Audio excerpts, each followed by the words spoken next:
дар 23 соли ахир бори нахуст манзили Мурод Эмомов сокини деҳаи Боғистони ноҳияи Ҳисор дар моҳи январ шабонарӯз барқ дорад.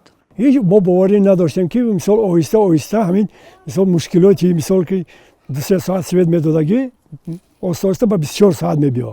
ҳеҷ одам боварӣ намекард да оянда.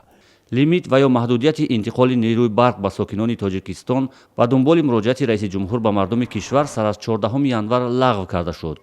ҳодисае ки мардум онро таърихӣ номиданд, аммо таърихи маҳдудияти барқ барои сокинон ба 23 соли пеш мебарад, замоне ки Тоҷикистон аз захираи барқи системаи ягонаи энержии Осиёи марказӣ маҳрум карда шуд. Тоҷикистон он замон ҳудуди 5 миллиард киловаттсоат дефитсит ва ё камбуди барқ дошт.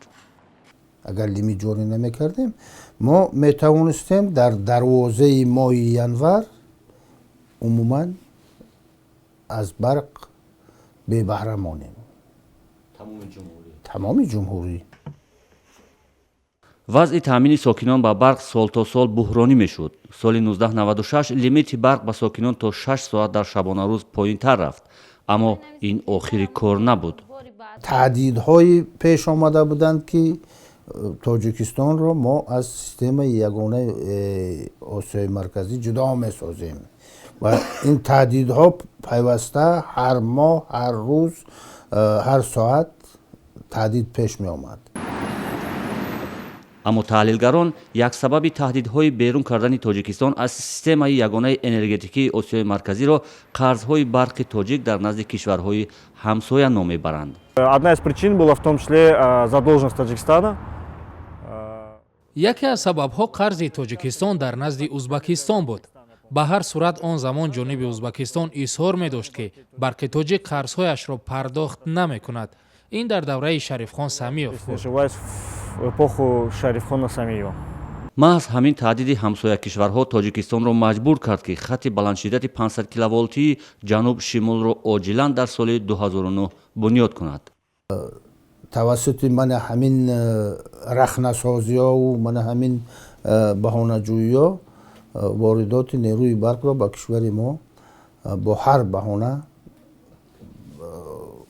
кам мекарданд ё ки кулан мебастанд. барои ҳамин соли 2008 ниҳоят соли мушкил ба сари кишвар омад ки мо дар хотир дорам дар моҳи январ, моҳи феврал соати 12 шав шаҳри Душанберо пурра аз барқ бебаҳра мекардем. таҳлилгарон дар буҳронитар шудани вазъи таъмини сокинон ба барқ дар он солҳо раҳбарият ва масъулони бахши энерҷии кишварро муқассир медонанд.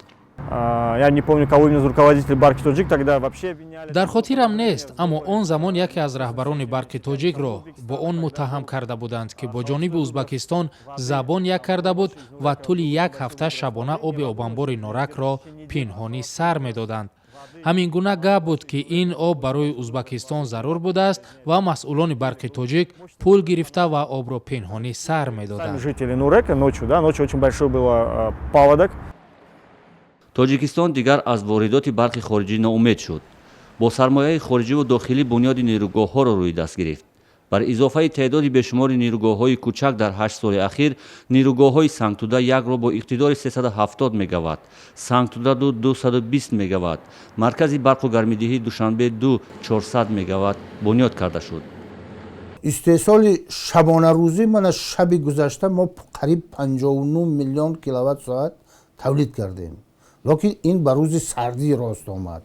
агар шуду дар сурати мӯътадил будани боду ҳаво, ин нишондиҳанда поён мефарояд ва ман фикр мекунам то 48-50 миллион киловаттсоат дар як шабонарӯз ташкил медиҳад. халос ин аст талаботи имрӯзаи дохили ҷумҳурии Тоҷикистон.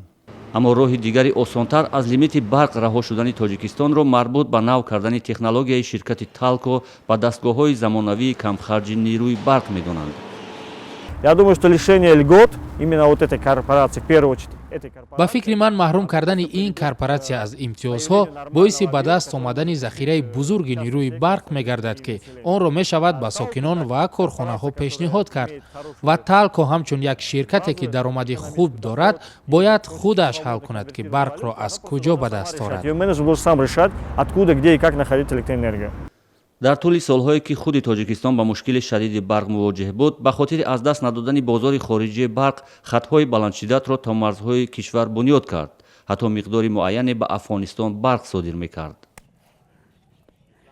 мо аслан дар фасли баҳору тобистон ин чизро пурра баро меандозем. соли гузашта қариб 1 миллиарду 300 миллион дар фасли тобистон мо тавонистем интиқол додан. ҳоло маълум нест ки солҳои баъдӣ тақдири лимити барқ дар Тоҷикистон чӣ хоҳад шуд.